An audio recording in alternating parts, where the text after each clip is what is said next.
According to the New York Times, TikTok has offered a proposal to the Treasury Department in its efforts to address U.S. security concerns with the platform. Oracle, which is a software firm close with the White House, may serve as a, quote, trusted technology partner to TikTok, which is leaving Oracle in charge of their user data in the United States and around the world. Now, Congressman Ken Buck, he serves on the House Judiciary Committee as well as on the subcommittee on antitrust, and has proposed a bill that will prohibit users in the United States to download TikTok for federal employees. And the Congressman joins us now to discuss this proposal and a little bit more. Congressman, thank you for joining us. We really appreciate it.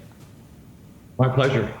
Congressman, first, let's get your immediate reaction to this deal. Are you satisfied with some of the components in there? I've seen criticism that it would not rightfully address a concern over a Chinese firm still maintaining large market share in the United States. Yeah, I'm not as concerned with the Chinese firm maintaining market share in the United States. They developed this app. It is a popular app, and I think until a U.S. company develops something that competes, I am fine with the Chinese company selling products in the U.S. As long as China allows us to sell products in China, I don't think we should discriminate based on that. I am concerned about the information being used by the Chinese Communist Party in a future conflict with the U.S. And so I think that Oracle is a trustworthy source to maintain that information, and I think it's far better than the alternative, which was to have the Chinese intelligence agencies maintaining data on Americans. Mm-hmm. Well, just to press you a bit on that, sir, I mean, Google and Facebook are still banned in China. So why are we allowing a Chinese firm to operate here in the United States?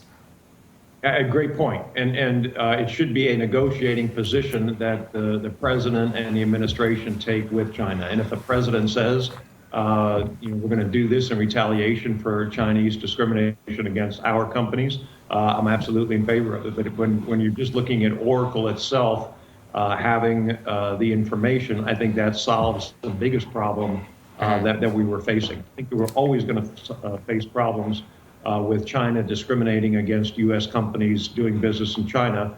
And frankly, just retaliating based on Google and Facebook isn't enough. We've got to get the Western Europeans or the European Union with us on this issue. And the world has got to just play differently as it pertains to China. We have to maintain a strong position in all areas with China cheating in the trade area. Mm-hmm. Congressman, I also wanted to have you on the show because you took a bit of a different tack than some of your Republican colleagues during the antitrust hearings with Google and many of the other CEOs there. Tell us about the evolution of your thinking as a Republican congressman whenever it came to the market share size of a firm like Google and other social media companies.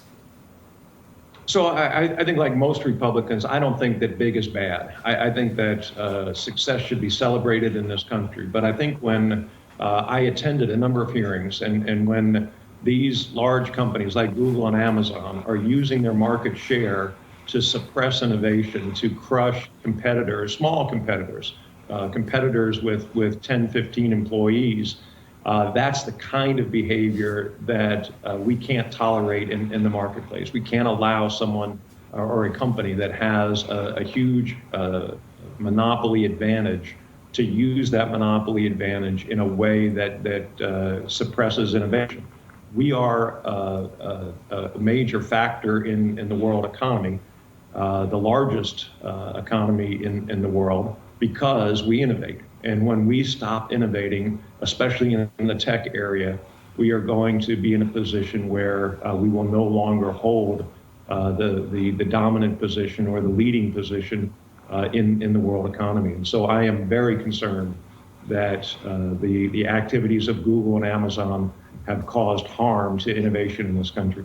Mm-hmm. And just give us a little bit of insight into your role on the committee, some of the things that you guys are looking at in terms of antitrust, and maybe give us some update or comment a bit about some Department of Justice press reports that they'll be pursuing antitrust charges against some of these companies. Well, the number one goal from the antitrust subcommittee was to expose this misbehavior, and we have started to do that.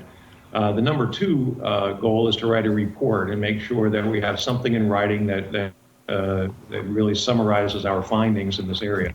And then number three, we've got to look at the laws. We've got to look at the Sherman Antitrust Act, the Clayton Antitrust Act, and make sure that those laws that were written for a completely different economy are up to date and able to be used by the Antitrust Division at the Department of Justice and the Federal Trade Commission to make sure that the new technology, the high-tech technology, the internet platforms are being regulated properly. And so if they have the tools, then we don't need to make any changes to the law. If they need some update, we've got to do that. Certainly. Well, thank you so much for joining us, sir. Really appreciate it. Thank you. Absolutely. Well, more Rising for you after this.